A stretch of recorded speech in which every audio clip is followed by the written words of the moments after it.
আমার দিকে ঘুরে মনে হয় চিবিয়ে খেয়ে ফেলবে। আর এদিকে মুক্তি থুক্কু, মুক্তাও হাসতেছে পেট চিপে ধরে। আর আমি তো ঘেমে একাকার।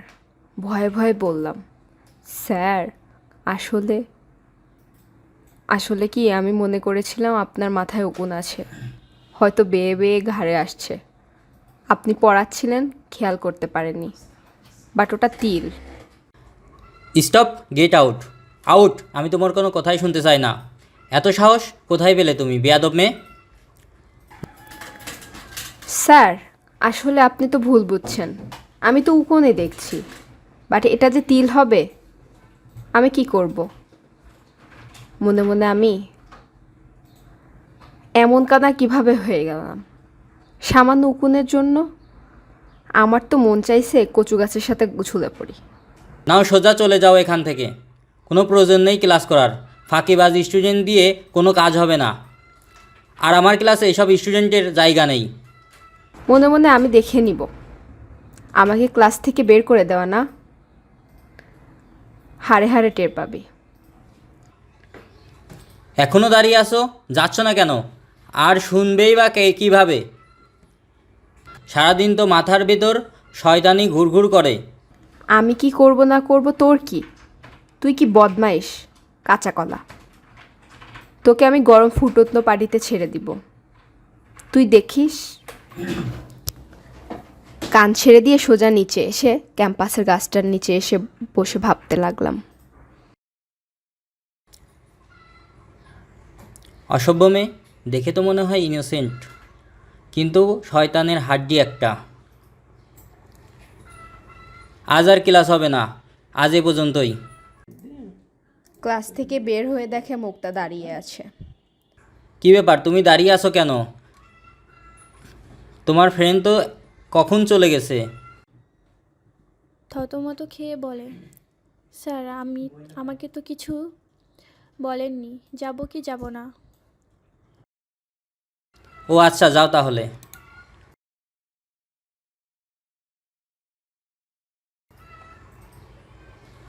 মুক্তা, তোমার ফ্রেন্ডের নাম কি জানো? স্যার ঝিনুক স্যার। আসো তাহলে। আর এদিকে বেচারে ঝিনুক একা বসে স্যারের 14 গোষ্ঠী উদ্ধার করছে। দুদিন ধরে এসেই পাওয়ার বেড়ে গেছে। শয়তান, ইতর, উল্লুক, হনুমান। ওকে আমি মশলা ছাড়াই রান্না করে খাবো। বিড়বিড় করে বলছে। কী রে, কী বিড়বিড় করছিস তুই? তোর বিড়বিড় অফ কর। কিচ্ছু তো পারিস না, খালি খয়ের মতো মুখ ফোটে। সাইড দে, বসবো। বসবি, সব দোষ তোর। তোকে কি কেউ ভাড়া করেছিল আমি কি করি না করি চিল্লিয়ে চিল্লিয়ে বলার জন্য? এখন সাধু হয়ে গেছিস। তোকে তো আমার মন চাইছে কচু গাছের সাথে বেঁধে রাখি, বান্দরনি। তুই যদি বলতে, যাব হঠাৎ পার্কিং রাখা কয়েকটা গাড়ির দিকে চোখ যায়। সবগুলো তো পুরাতন গাড়ি, বাট নতুন গাড়িটা কার? কী রে, চুপ হলি কেন? বলতে থাক। দোষ করিস তুই, শাস্তি আমিও খাই। মুক্তির বাচ্চা চুপ থাক। পার্কিংয়ের ওদিক যাব, টানতে টানতে মুক্তিকে নিয়ে যাচ্ছি। আরে কোথায় নিয়ে যাচ্ছিস? দাঁড়া তো, এইভাবে কেউ টানে? দুজনেই পার্কিংয়ের সামনে এসে দাঁড়িয়ে গাড়িটা দেখতে থাকে। হঠাৎ একটা লোক আসে আর বলে, মামনি, তোমরা এখানে দাঁড়িয়ে আছো, কোনো দরকার? আঙ্কেল আসলে হোয়াইট কালার গাড়িটা কার? ওয়াও, এত সুন্দর। প্রিন্সিপাল স্যারের বুঝি?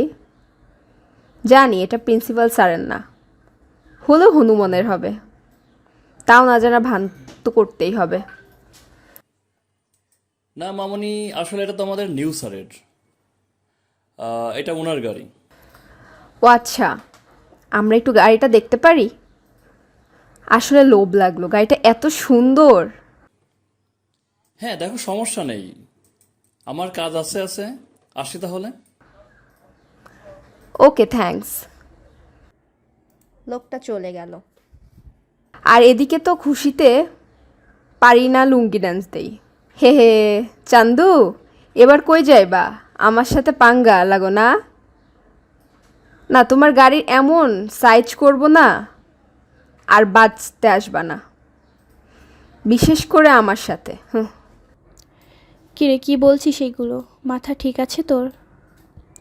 পুরা ঠিক আছে। তোর ব্যাগ থেকে পিনগুলো বের কর তো, আর আমায় দে। আরে কি করবি? এটা তো বল। বলতে বলতে পিন বের করছে।